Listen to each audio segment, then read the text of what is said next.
Mike thinks of himself as this guy who loves scavenging for all manner of free stuff, including lost valuables and random treasures, among many other very interesting artifacts. He's the guy who absolutely rocks in the dumpster diving world, and he's not shy about it. So you'll find him digging through the trash left on the curbside, and on other days, he'll be at the bottom of the river scavenging for treasure, especially now that it's summertime. And so thanks to his mastery of the art of dumpster diving, Mike the Scavenger has grown his YouTube channel at an impressive rate. He created the channel in July 2018, and today he boasts 414,000 subscribers with a total of 127 million views. And these numbers keep growing. So what makes him so successful? Are there skeletons in his closet? Number 1. Was this his dream? Well, no. No one dreams of being a dumpster diver when they grow up. Mike didn't either. He started out scavenging rivers and started his channel at the same time. And the idea of dumpster diving came in later. While it has since worked out great for him, Mike is a believer in education and advises kids and the young generation to stay in school, regardless of what the internet glamorizes.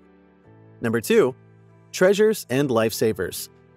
Many of us wouldn't imagine doing what Mike does passionately and diligently. But Mike is that diamond in the rough. Why? Well, he not only finds great items and artifacts that make him good money, but in many of his scavenging excursions, he comes across phones, ID cards, and wallets.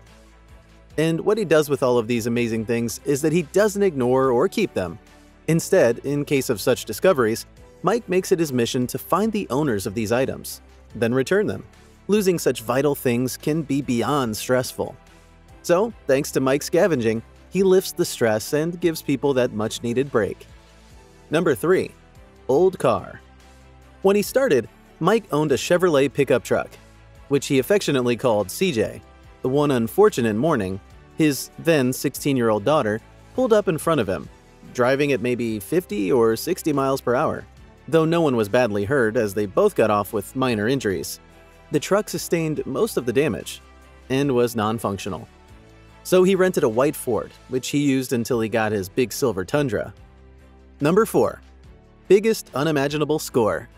Did you know that Mike the Scavenger once found 12 computers when he was dumpster diving?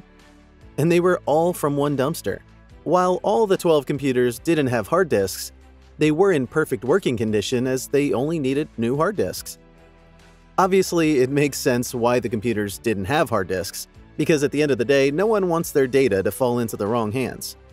But instead of destroying the computers, this person did what any wise person would do. They removed the disks and figured that someone would benefit from the computers.